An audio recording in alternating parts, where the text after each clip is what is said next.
जम्मू कश्मीर से सामने आने वाले ताजा सरकारी आदादोशुमार ने एक बार फिर तशवीश बढ़ा दी है। जी हां, जम्मू कश्मीर से बहुत बड़ी खबर है।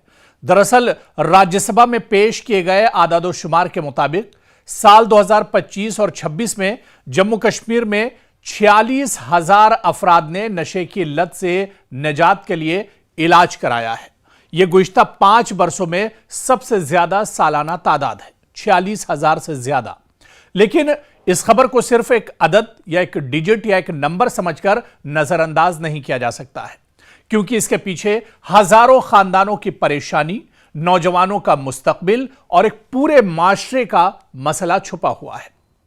अगर गुज़िश्ता चंद बरसों के आदादोशुमार देखें तो तस्वीर मजीद वाज़ेह होती है। साल 2021 और 22 में अगर बात करें तो 5,382 अफराद का इलाज हुआ था, जो बढ़कर साल 2022-23 में 27,843 हुआ। फिर साल 2023 और 24 में यह तादाद और बढ़ी और 40,546, और इसी तरह से साल 2024 और 25 में 36,588 तक पहुंच गया। अब साल 2025-26 में यह तादाद 46,000 से ज्यादा हो गई है। यानी चंद ही बरसों में, चंद ही सालों में इलाज के लिए सामने आने वाले अफराद की तादाद में जम्मू कश्मीर में जबरदस्त इजाफा हुआ है। और अब अगर जिलावार सूरत हाल देखी जाए तो जम्मू जिले में 9,960 इलाजशुदा अफराद के साथ सबसे आगे है। इसके बाद श्रीनगर में 6,204, बांडीपुरा में 5,769, कुलगाम में 5,765 और राजौरी में 5,561 अफराद का इलाज हुआ। ये हम नशे के इलाज की बात कर रहे हैं। कुपवाड़ा में इसी तरह से 4,530, पुलवामा में 3,433 और बडगाम में 2,693 अफराद इलाज के लिए नशे के सेंटर पर या हॉस्पिटल्स में पहुंचे थे। लेकिन मसला सिर्फ इन 46,000 अफराद तक महदूद नहीं है। मरकजी हुकूमत ने राज्यसभा में, जो अभी सेशन चल रहा था, मौजूदा सेशन, मरकजी हुकूमत ने राज्यसभा में साल 2018 के एक कौमी सर्वे के हवाले से बताया कि जम्मू कश्मीर में तकरीबन 5.4 लाख अफराद ओपाइड्स यानी अफयूम से मुतालिक नशा और अशिया इस्तेमाल करते थे। जी हां, जो अफीम का नशा इस्तेमाल करते थे उनकी तादाद 5 लाख से ज्यादा थी। सर्वे के मुताबिक 10 से 75 साल की उम्र के आबादी में अफीम इस्तेमाल की शरह 4.91% थी, और इसी सर्वे में तकरीबन 3.9 लाख अल्कोहल इस्तेमाल करने वाले यानी शराब इस्तेमाल करने वाले, और इसी तरह से 1.4 लाख कैनबिस इस्तेमाल करने वाले, और 1.7 लाख सुकून और अद्वियात इस्तेमाल करने वाले, और तकरीबन 1.35 लाख अफराद के इनहॉलेंट्स इस्तेमाल करने का भी अंदाजा लगाया गया। ये दरअसल अलग अलग नशों की अलग अलग एक तरह से चीजें हैं, नशा आवर अद्वियात हैं, नशा आवर ये अशिया हैं जिन्हें लोग अलग अलग तादाद में एक तरह से लेते रहे।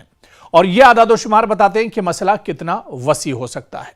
हुकूमत के मुताबिक जम्मू कश्मीर में इस वक्त एक integrated rehabilitation centre, 3 outreach and drop in centres, 2 community based peer led intervention programmes, 6 district de addiction और 21 एडिक्शन ट्रीटमेंट फैसिलिटीज मौजूद हैं।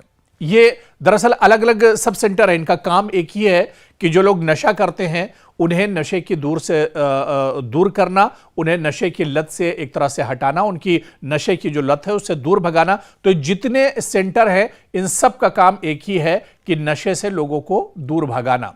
इसके अलावा 14,446 नेशनल डी एडिक्शन हेल्पलाइन भी चलाई जा रही हैं जम्मू कश्मीर में। हुकूमत के मुताबिक मुल्क भर से इस हेल्पलाइन पर 4.6 लाख से ज्यादा कॉल्स मौसूल हो चुकी है, जिनमें 11,000 से ज्यादा कॉल्स जम्मू कश्मीर से थीं।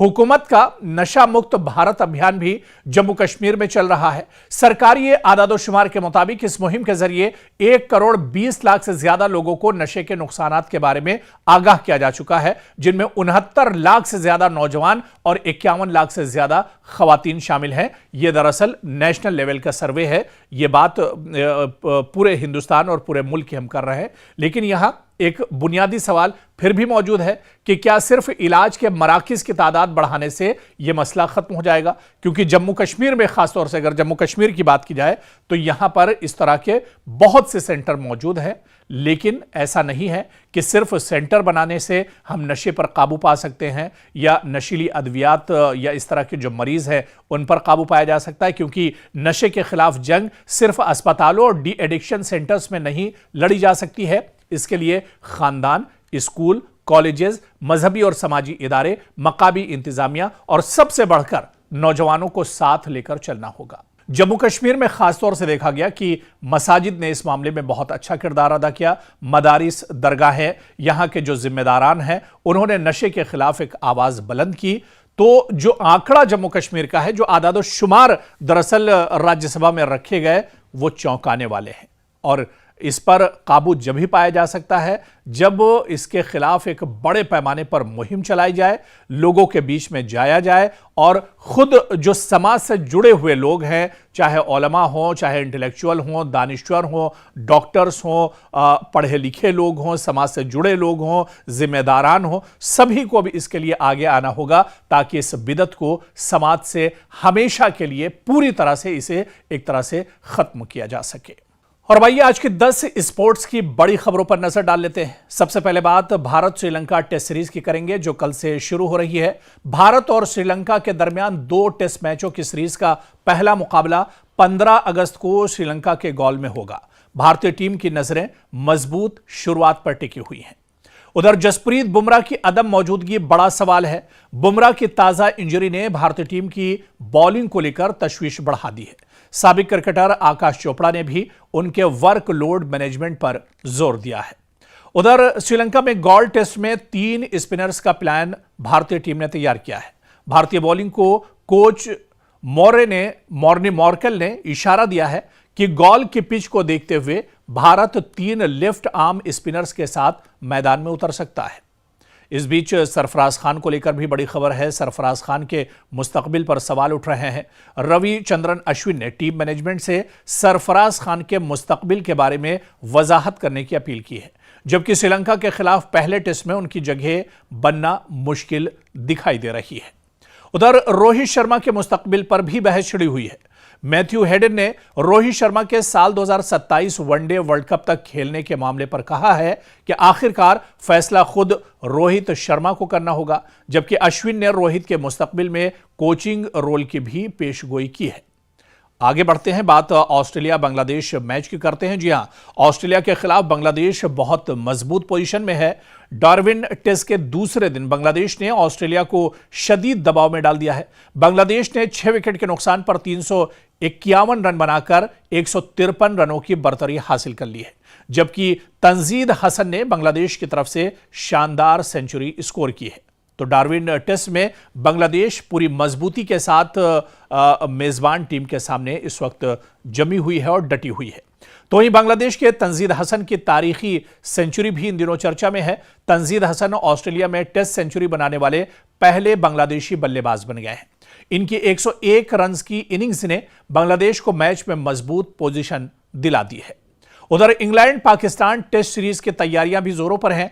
इंग्लैंड और पाकिस्तान के 3 टेस्ट मैचों की सीरीज का पहला मुकाबला 19 अगस्त को लीड्स में शुरू होगा। इंग्लैंड की टीम में जो रूट की कप्तानी में वापसी भी खास तवज्जो का मरकज बनी हुई है। बात हॉकी की करेंगे। हॉकी वर्ल्ड कप में मनप्रीत सिंह की नजरें तारीख पर टिकी हुई हैं। भारतीय हॉकी स्टार मनप्रीत सिंह ने कहा है कि मुमकिन तौर पर यह उनका आखिरी वर्ल्ड कप हो सकता है। भारत 51 साल बाद आलमी एजाज हासिल करने के हदफ के साथ मैदान में उतर रहा है। और आखिरी और 10वीं बड़ी खबर आपको बता दें, खेल के मैदान से आईपीएल में हैरी ब्रूक की वापसी का इम्कान है। इंग्लैंड के हैरी ब्रूक ने आईपीएल में मुमकिन वापसी का दरवाजा खोल दिया है। उनका कहना है कि वो मुस्तकबिल में दोबारा आईपीएल में खेलने पर गौर कर सकते हैं।